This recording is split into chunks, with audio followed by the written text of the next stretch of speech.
Please welcome to DBL, Jane Krakowski. Yes. Hi. Good to have you here, Jane. Let's jump right in. Name That Tune is returning for a new season. So I want to know, that's right, congratulations on that. Yes. Are you good at recognizing songs yourself? Because I use Shazam. Is that cheating? Yeah, I'm pretty good. It really depends what genre and what decade the song was from. Exactly. What do you think the hardest tune, like you kind of just mentioned, is to name? The hardest tune. Well, I think one of the ones that always confound me are the ones that are songs we know really, really well, and then people can't get them when they're live on our set, which I have complete compassion for and empathy for, because it is very difficult when the lights are on and so much money is at stake. But one of the funniest ones to me was Michelle Williams was on, the great singer, obviously from Destiny's Child. And she had about 8 notes, and it was very obvious that the song was our national anthem, Star Spangled Banner. And she could not get it. And then once we told her what the answer was, she was like, I just sang that last weekend. At least it wasn't a Destiny's Child song. Obviously knew it so well, but could not get it. Sometimes the easiest ones stump us. That's tricky. Yeah, that's crazy, because now, like, she cannot go to a sporting event because she's like, how did I not get this? Yeah. That's awesome. I know. I wanted to ask you, because, I mean, you can do it all. You sing, you dance, you even do acrobatics. So what's something you look back, and I know we all have done different things throughout our career, and you just say to yourself, wow, I can't believe I did that? Oh, my gosh. Well, I can't believe I did that every time I get a new job, so that I'm thrilled with that. But you know what?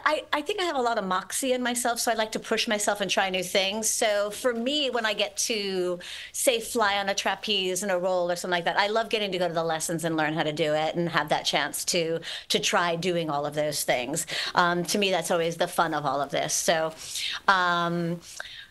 I probably could say that with almost every job. I mean, my first Broadway show was on roller skates, and I'd really only roller skated prior to that at preteen birthday parties in New Jersey. So, you know, give me a task, I'm going to try to learn it. Love it. A lot of moxie. I like that. So you've been nominated for 5 Emmys for playing characters Tina Fey has written for you. I wondered if you had the most insane idea she has pitched to you that didn't make it on a show. Was there one that was so insane? No, I think we did most of the insane ones. Did you always say yes to what she pitched? Were you just like, yes and, yes and? Yes, and. Well, that is obviously the answer I should be giving in comedy, and especially improv comedy. But I did really trust her and Robert Carlock, our creators. And I think what was genius about what they did, especially for my character of Jenna Maroney, was that we were living in basically a farce, a farcical land of their NBC, right? That the show took place in. And so because Jenna knew nothing, her moral compass is skewed, and she could really get away with anything because she didn't really know anything. She didn't know right from wrong. And I think that gives the character great liberty to go as far as possible. That's true. You know, looking back now, it had its time and place, and I think the game has changed slightly. I don't think 30 Rock could be on the air now as it was. I agree, but it was still a great show. Great show. Yeah. Thinking about, you know, talking about going back, I was watching the original Vacation the other day and completely forgot you were the original Cousin Vicky. What was it like? Yeah. You mentioned working with Tina Fey. How about those comedy legends? What was that like on your first movie? I know. It was a great place to start. The great Harold Ramis was our director, Chevy Chase, Randy Quaid. I mean, the people were the top of their game in comedy at the time. And I think that really was one of the things that shifted my direction more towards the comedy world.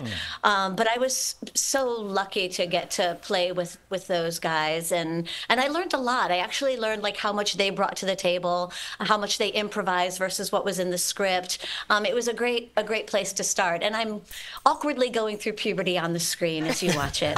Cousin Vicky. Well, we cannot wait for Name That Tune. Thank you so much, Jane. DBL Nation, do not miss Name That Tune. The new season starts June 3rd on Fox. And also don't not wait for Tori to use a double negative. Okay. Yeah. Don't not interrupt again. Thank you so much. Fox, thanks again. We'll be right back. Yes, Thanks, and. Jan. Yes, and. Thank you. Thank you, Jane. Thank you.